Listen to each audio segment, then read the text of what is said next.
அல்லாஹ்வுடைய அருள் கொண்டு சுபுவுடைய தொழுகையை தொழுது முடித்து அமர்ந்திருக்கிறோம். அல்லாஹு தபாரக் வ தஆலா இந்த உலகத்தை படைத்து இந்த உலகத்திலே நம்மை படைத்திருக்கிறான்.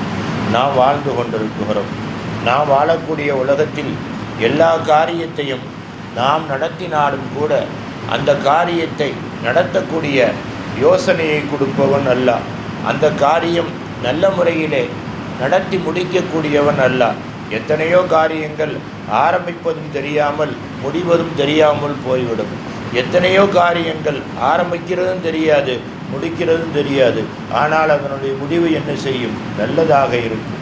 எத்தனையோ காரியங்கள் ஆரம்பிப்பது தெரியும், ஆனால் கடைசியிலே முடியுமானா முடியாது, இடையிலே போய் தோல்வியிலே முடிந்து போகும். அன்பிற்குரியவர்களே, ஒரு சில காரியங்கள் ஆரம்பிக்கவும் மாட்டாங்க, முடிக்கவும் மாட்டாங்க. ஆனால் அவர்களுடைய காரியத்தை யாரோ என்ன செய்வார்கள்? நடத்தி கொண்டிருப்பார்கள். இதுதான் உலகத்தில் நடக்கக்கூடிய சூழ்நிலை. எதுவெல்லாம் நடக்காது என்று நினைக்கிறோமோ அதுவெல்லாம் நடக்கும், எதுவெல்லாம் நடக்கும் என்று நினைக்கிறோமோ அதுவெல்லாம் நடக்காது. இதுதான் அல்லாஹ்வுடைய ஆற்றல். அன்பிற்குரியவர்களே, ஆகையினால எந்த காரியத்தை ஆரம்பித்தாலும் சரி, எந்த காரியத்தை சிந்தித்தாலும் சரி, எந்த காரியத்தை முடித்தாலும் சரி, என்ன செய்யணும்? அமைதியாக, அதாவது யோசனையோடு நடத்த வேண்டுமே தவிர, அன்பிற்குரியவர்களே, எந்த காரியத்திலும் அவசரப்படக்கூடாது. அவசரப்பட்டு நடத்தக்கூடிய காரியங்கள் ஒரு சிலது வேண்டாம் நிறைவேறும், அதிகமாக நிறைவேறாது. ஒரு சிலது நிறைவேறினாலும் கூட அதில் என்ன செய்யும்? நஷ்டங்கள் ஏற்பட வாய்ப்பு இருக்கிறது. அதில் மன திருப்தி இருக்காது, காரியத்திலே சித்தி இருக்காது. அன்பிற்குரியவர்களே, காரணம் அவசரம் என்பது யாருடைய வேலை? அல்லாஹ் சொல்லித்தர்றான். அவசரம் என்பது யாருடைய வேலை தெரியுமா? அஜலத்து மின ஷைத்தானுங்கிறான். அவசரம்ங்கிறது ஷைத்தானுடைய வேலை. நீங்கள் என்ன செய்யாதீங்க. ஆகையினால் அவசரப்படாதீங்க. அவசரப்பட்டு எந்த காரியத்தையும் நடத்தாதீர்கள்ங்கிறான். அதாவது நபிமார்களும் சரி, ரசூல்மார்களும் சரி, இன்றைக்கு வாழக்கூடிய வழிமார்களும் சரி, என்ன செய்ய மாட்டாங்க? அவசரப்படவே மாட்டாங்க. உதாரணத்திற்கு உங்களுக்கு சொல்லணும்னா, காய்ச்சல் வருது, எவ்வளோ பெரிய டாக்டரை பார்த்து மாத்திரை சாப்பிட்டாலும் மாத்திரை சாப்பிட்ட உடனே காய்ச்சல் சுத்தமாக போயிடுதா? வௌத்த வலி வருது, உடனே மாத்திரை சாப்பிட்டோன்னா உடனே போயிடுதா? ஒன்றுமே இல்லை. உடம்புல உண்டான அசதி மாத்திரையெல்லாம் இல்லை, அது உடனே போகின்றதா? பகலிலே ஒரு மனிதன் படாத பாடுபடுகின்றான். இரவு போய் படுக்குகிற பொழுது அவனால் ஒன்றுமே செய்ய முடியாது. அதே நேரத்தில் காலையில் எழுந்திருக்குகிற பொழுது சந்தோஷமாக எழுந்திருப்பான். அவன் எந்த மாத்திரை போடுகிறான்? எந்த டாக்டர்கிட்ட போனால்? அப்போ அதை நீக்கக்கூடியவன் யார்? அல்லாஹ். ஆகையினால்தான் அல்லாஹ் சொல்லுகிறான், நீங்கள் என்ன செய்யாதீங்க, அவசரப்படாதீங்க, எதுலையுமே அவசரப்படாதீங்க. அவசரப்பட்டா அதில் ஆத்திரப்பட்டா அதில் நஷ்டம் வருமே தவிர்த்து லாபம் வராது என்று சொல்லுகின்றான். ஆனால் அன்பிற்குரியவர்களே, நபிகள் நாயகத்திடத்தில் கேட்குறாங்க, அப்போ எதுலையுமே அவசரப்படக்கூடாதா? எதுலையுமே அவசரப்படக்கூடாதா அப்படிங்கிற பொழுது பெருமானார் ஸல்லல்லாஹு அலைஹி வஸல்லம் சொல்கிறாங்க, எதுலையுமே அவசரப்படக்கூடாது, ஆனால் 5 விஷயத்தில் அவசரப்படலாம்ங்கிறாங்க. அவசரமே படக்கூடாதுன்னு சொன்ன எப்படி அவசரப்படலாம் அப்படிங்கிற பொழுது பெருமானார் சொல்கிறாங்க, அல்லாஹ் எனக்கு 5 விஷயத்தில் அவசரப்படும்படி உத்தரவிட்டான். 5 விஷயத்தில் அவசரப்படும்படி உத்தரவிட்டார். சஹாபாக்கள் ஆச்சரியமாக கேட்குறாங்க, யா ரசூலல்லாஹ், 5 விஷயத்தில் அவசரப்படலாமா? வேறு எதுலேயுமே அவசரமே கூடாது என்று சொல்லுகிறீர்களே, 5 விஷயத்தில் எப்படி அவசரப்படுவது? சஹாபாக்களுக்கு ரசூல் ஸல்லல்லாஹு அலைஹி சொல்கிறாங்க, அந்த 5 விஷயத்தில் அவசரப்பட்டால் தான் நடக்கும், இல்லாவிட்டால் நடக்காது. அவசரப்பட்டே தீர வேண்டும். அதில் அவசரப்படுவதே அமைதியாக செய்வதைப் போல அப்படின்னு ரசூலுல்லாஹ் சொல்கிற பொழுது சஹாபாக்கள் கேட்குறாங்க, அந்த 5 காரியம் எது அப்படிங்கிற பொழுது பெருமானார் ஸல்லல்லாஹு அலைஹி வஸல்லம் முதலாவது காரியத்தை சொல்கிறாங்க, இதா அத்தல் லைஃபு வா அக்ரிமுல் லைஃப.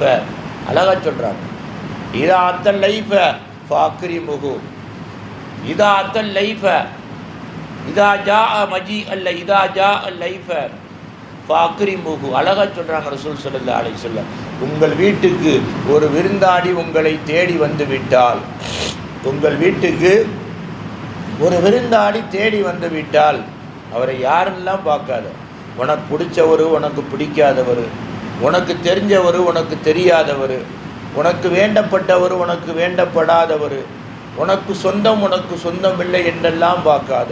விருந்தாடி உன் வீட்டை தேடி வந்து விட்டால் அவர் வந்திருக்கக்கூடிய நேரத்தை முதல்ல கவனி. டீ குடிக்கிற நேரமா, சாப்பிட்ற நேரமா, அல்லது சாப்பிட்டு முடிச்சுட்டு ரெஸ்ட் எடுக்க வந்திருக்கக்கூடிய நேரமா, என்ன செய்? வந்தவுடனே அவருக்கு எதை செய்ய வேண்டுமோ அவசரமாக செய். அவர் எந்த நிலையிலும் வந்திருப்பார். அவர் வந்திருக்கக்கூடியது வெயில் காலமா, மழை காலமா, குளிர்காலமான்னு தெரியாது. அவர் பசியோடு வந்திருக்கிறாரா, பசி இல்லாமல் வந்திருக்கிறாரான்னு தெரியாது. தேவையோடு வந்திருக்கிறாரா, தேவை இல்லாமல் வந்திருக்கிறாரா, நம்மளை விசாரிக்க வந்திருக்கிறாரான்னு தெரியாது. அவர் வந்தாரையானால் என்ன செய்? அவருக்கு உன்னால் முடிஞ்ச உதவியை சொல்லால் செயலால் உடனே காட்டு. ஏன் உடனே காட்ட வேணும் அப்படின்னு சொல்கிற பொழுது பெருமானார் ஸல்லல்லாஹு அலைஹி வஸல்லம் அவர்கள் சொல்கிறார்கள், அல்லாஹ் எனக்கு சொல்லி இருக்கிறான், ஒரு விருந்தாளி நம் வீட்டுக்கு வருகிறாரையானால் அவருக்கு எந்த உதவியை செய்ய நாம் நாடுகிறோமோ அந்த உதவியை விட 10 மடங்கு உதவியை அவர் நம் வீட்டு வாசலுக்கு வந்து இறங்குவதற்கு முன்னால், நம் வீட்டு வாசலிலே கால் வைப்பதற்கு முன்னால் அல்லாஹ் நம் வீட்டுக்கு நேராக வானத்தில் இறக்கி வைக்குகிறான். எங்கே இறக்கிறான்? மேகத்துக்கு கீழே இறக்கி விடுகின்றான் சொன்னாங்க ஸல்லல்லாஹு அலைஹி வஸல்லம். அவர் வந்தவுடனே நீ எந்த அளவுக்கு பணிவிடை செய்கிறாய் அப்படிங்கிறத பார்த்து அந்த ரிசுக்கு உன் வீட்டுக்குள் இறங்கும். உன் வீட்டுக்குள் இறங்கும். அந்த ரிசுக்கு இறங்குவதை உன்னாலேயே என்ன செய்ய முடியாது, தெரிந்திருக்க முடியாது. இவ்வளவு ரிசுக்கு என்னான்னு வந்துச்சுண்டு உன்னாலேயே முடிவு கட்ட முடியாது. ஆகையினால் ஒரு விருந்தாடி வர்றாருண்டா அவருக்குரிய ரிசுக்கை விட 10 மடங்கு அதிகமாக கொண்டு வருகிறார். ஆகையினால அவரை சந்தைப்படுத்துவதன் மூலமாக உனக்கு என்ன கிடைக்குகிறது? லாபம் தானே தவிர நஷ்டம் கிடையாது. ஆகையினால் விருந்தாடி வந்தால் உன்னால் முடிந்தளவுக்கு உனக்கே இல்லாவிட்டாலும் அந்த விருந்தாடியை என்ன செய்? கண்ணியப்படுத்தி அவரை அனுப்பி வைக்குகிற பொழுது அவர் வாய் சுக்ரியா செய்கிறதோ இல்லையோ அவருடைய உள்ளம் அல்லாஹ்விடத்திலே கெஞ்சும், யா அல்லாஹ் என்னை கண்ணியப்படுத்தியதை போன்று இவருடைய குடும்பத்தை கண்ணியப்படுத்து. அடுத்து நான் வருகின்ற பொழுது இவர் இப்பொழுது இருக்கக்கூடிய சிரமங்கள் நீங்கி நிம்மதியாக என்ன செய்யணும்? இவரை நான் சந்தித்து, இவர் என்னை சந்தித்து, இவர் என்னை இன்றைக்கு சந்திக்கக்கூடிய முகமலர்ச்சியை விட அதிகமாக சந்திக்கக்கூடிய பாக்கியத்தை கொடுண்டு என்ன செய்யுமாங்க? அவருடைய உள்ளம் துவா செய்யுமா. ஆகையினால் ஸல்லல்லாஹு அலைஹி வஸல்லம் சொன்னாங்க, விருந்தாடி யார் வந்துட்டாலும் அவசரப்பட்டு அவருக்கு பணிவிடை செய்யுங்க. அவரை என்ன செய்யாதீங்க? வெறுக்காதீர்கள், மறுக்காதீர்கள். அது உங்களுக்கு நல்லதல்ல, அவருக்கு நல்லதில்லைன்னு சொல்லலை, அது உங்களுக்கு நல்லதல்ல. உங்களுக்கு பரக்கத்து குறையும். ஒரு விருந்தாடியை விரட்டுனுங்க, ஒரு விருந்தாடிக்கு சங்கை செய்யலண்டா வலா முசீபத்து உங்கள் வீட்டை தேடி வரும். வானத்திற்கு கீழே இறக்கப்பட்ட அந்த பரக்கத்து வானத்திற்கு மேலே போகும். அப்படி இல்லாட்டி எந்த விருந்தாடி யார் சங்கை செய்கிறாரோ அவர் வீட்டை நோக்கி என்ன செய்யும்? அது மாற்றி இறக்கப்படும் அப்படின்னு பெருமானார் ஸல்லல்லாஹு அலைஹி வஸல்லம் அவர்கள் சொன்னார்கள். அன்பிற்குரியவர்களே, இரண்டாவது விஷயம் என்ன? இன்ஷா அல்லாஹ் நாளைக்கு பார்க்கலாம். ஆகையினால் அன்பிற்குரிய அருமை பெருமக்களே, அவசரம் என்பது கூடாது. அவசரம் என்பது ஆத்திரக்காரனுக்கு புத்தி மட்டுங்கிற மாதிரி. ஆனால் இந்த 5 விஷயங்களில் என்ன செய்யலாம்? அவசரப்பட மார்க்கம் அனுமதி கொடுக்குகிறது.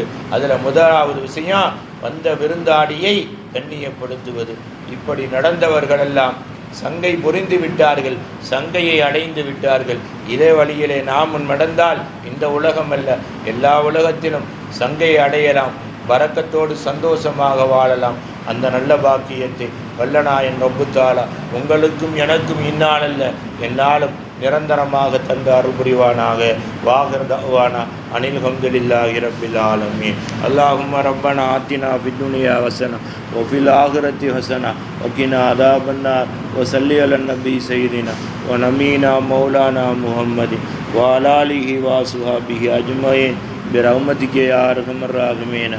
வல்ஹம்துலில்லாஹி ரப்பில் ஆலமீன். ஸல்லல்லாஹு அலா முஹம்மது ஸல்லல்லாஹு அலைஹி வஸல்லம். ஸல்லல்லாஹு அலா முஹம்மது ஸல்லல்லாஹு அலைஹி வஸல்லம். ஸல்லல்லாஹு அலா முஹம்மது யா ரப்பி ஸல்லி அலைஹி வஸல்லம். அஸ்ஸலாமு அலைக்கும்.